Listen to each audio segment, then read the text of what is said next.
ఈరోజు మనం డిస్కస్ చేయబోయే టాపిక్ వచ్చేసరికి ఈజియెస్ట్ వేలో కోడింగ్ ఎలా నేర్చుకోవాలి అనే దాని గురించి నేను మాట్లాడతాను.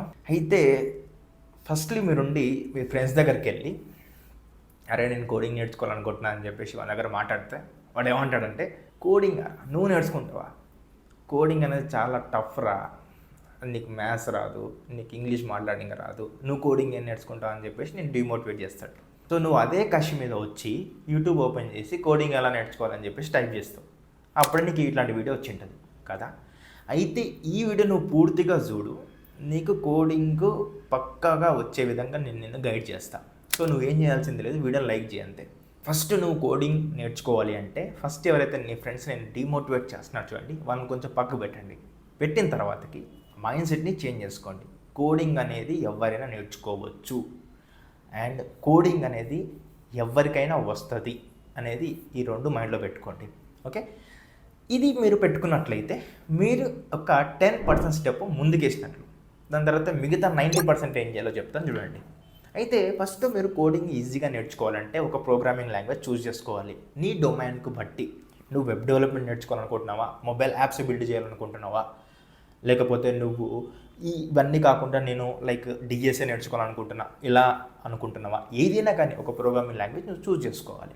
It may be C++, Python, Java script, go, shift, ఏదైనా కానీ ఒకటి చూస్ చేసుకో. చూస్ చేసుకున్న తర్వాతకి ఇప్పుడు ఏం చేయాలి అంటే ఒక లాంగ్వేజ్ని చూస్ చేసుకున్న తర్వాతకి ఒక ట్యూటోరియల్ పిక్ చేసుకో. అంటే in the sense of resource అని చెప్పేసి చెప్పుకోవచ్చు. మనదే పైథాన్ 10 hours వీడియో ఉంది.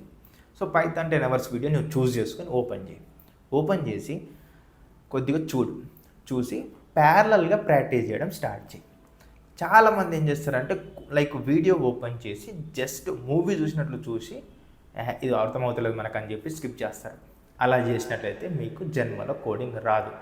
సో మీరు వీడియో పెట్టుకొని ప్యారలల్గా ప్రాక్టీస్ చేయండి, ఎర్రర్స్ని సాల్వ్ చేయండి. చాలామంది ఏం చేస్తారంటే ఎర్రర్ వచ్చిందనుకోండి, వానికి చెప్పడానికి రావట్లేదు, ఇంకా వానికి అవుట్పుట్ వస్తుంది కానీ నాకు రావట్లేదు అని చెప్పేసి ట్యూటర్ని తిట్టి మన కెరీర్ని మధ్యలో ఆపేసుకుంటారు. గుర్తుపెట్టుకొని ఎర్రర్ అనేది ఒక లెసన్.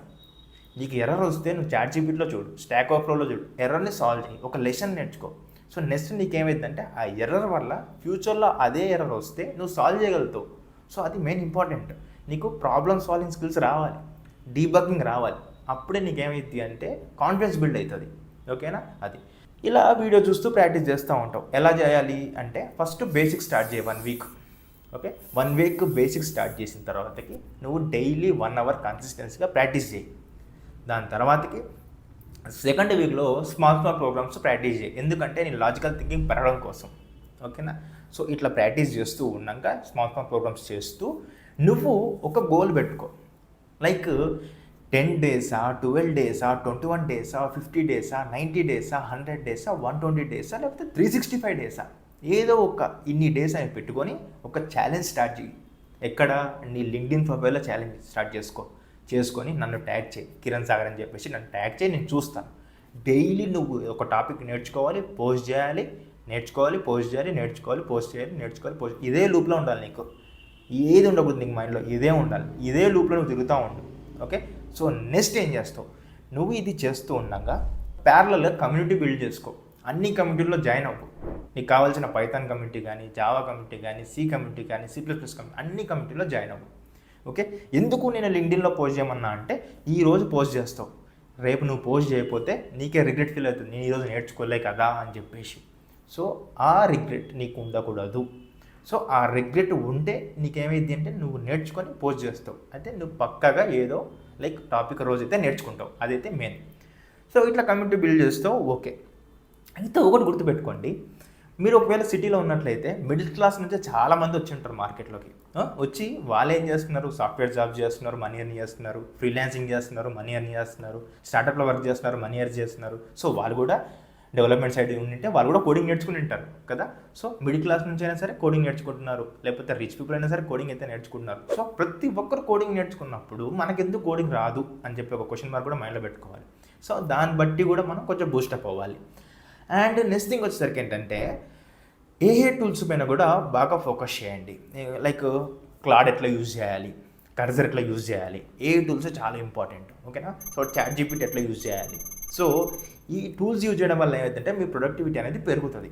అట్లా అని చెప్పేసి మీరు ప్రాక్టీస్ చేయకుండా, లాజిక్ నేర్చుకోకుండా కాపీ పేస్ట్ చేయొద్దు కోడ్ని ఏ టూల్స్ యూజ్ చేసి. ఓకేనా.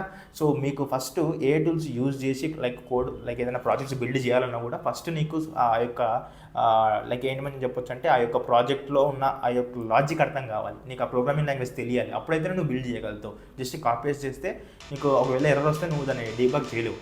ఓకేనా. ఇది గుర్తుపెట్టుకో. ఈ విధంగా నువ్వు ఫస్ట్ వీక్లో బేసిక్స్ నేర్చుకో. అండ్ వచ్చేసరికి సెకండ్ వీక్లో ఏం చేస్తావు అంటే స్మాల్ ప్రోగ్రామ్స్ చేయి. అండ్ థర్డ్ వీక్లో వచ్చేసరికి నువ్వేం చేస్తావు అంటే ఒక మినీ ప్రాజెక్ట్ చేయి. అండ్ ఫోర్త్ వీక్లో వచ్చేసరికి నువ్వు ఫస్ట్ ఏదైతే సెకండ్ వీక్లో చేసినావు కదా స్మాల్ ప్రోగ్రామ్స్ అవన్నీ కూడా క్లబ్ చేసి ఒక బిగ్ ప్రాజెక్ట్ చేయి. అంటే ఏంటంటే ఫర్ ఎగ్జాంపుల్ నువ్వు సెకండ్ వీక్లో అడిషన్స్ ఎట్లా చేయాలి, మల్టిప్లికేషన్ ఎట్లా చేయాలి, సబ్ట్రాక్షన్ ఎట్లా చేయాలి, డివిజన్ ఎట్లా చేయాలి అని చెప్పేసి లైక్ నేర్చుకుని ఉంటావు. సో నువ్వు అదేం చేస్తావు అంటే ఫోర్త్ వీక్లో అవన్నీ కలిపి ఒక కాల్కులేటర్ ప్రాజెక్ట్ చేయి. అట్లా టు డూ ప్రాజెక్ట్ చేయి. నీ ఇష్టం ఏదైనా బ్యాంకింగ్ ప్రాజెక్ట్ చేయి. ఏదో ఒక ప్రాజెక్ట్ అయితే ఇంప్లిమెంట్ అయితే చేయి. డైలీ ఏదో ఒకటి లాజికల్గా చేయడానికి ట్రై చేయి. ప్యాటర్న్స్ అనేది చాలా చాలా ఇంపార్టెంట్. ప్యాటర్న్స్ మీద కూడా ఫోకస్ చేయండి. దానివల్ల మీకు చాలా థింకింగ్ పెరుగుతుంది ప్రోగ్రామింగ్లో. ఓకేనా. సో ఇది మెయిన్. అయితే కోడింగ్ నేర్చుకుంటే ఏంటి లాభాలు ఉన్నాయంటే మీరు కోడింగ్లో జాబ్స్ చేయొచ్చు, ఫ్రీలాన్సింగ్ చేయొచ్చు, స్టార్ట్అప్ చేయొచ్చు. అండ్ అదేవిధంగా అబ్రాడ్ వెళ్ళడానికి ఛాన్సెస్ ఉంటాయి. ఇవన్నీ కూడా ఉంటాయి అన్నమాట. ఓకేనా. సో ఈ చెప్పినది అంతా కూడా పాటించండి, మీకు చాలా చాలా హెల్ప్ అవుతాయి. అండ్ మీరు ఒకవేళ కోడింగ్ స్టార్ట్ చేయాలి ఈరోజు అనుకుంటే ఇక్కడ పైథాన్ వీడియో పెట్టిన చూడండి, ఇది స్టార్ట్ చేయండి. అండ్ జావా అయితే ఇక్కడ ఒక వీడియో పెట్టిన చూడండి, జావా స్టార్ట్ చేయండి.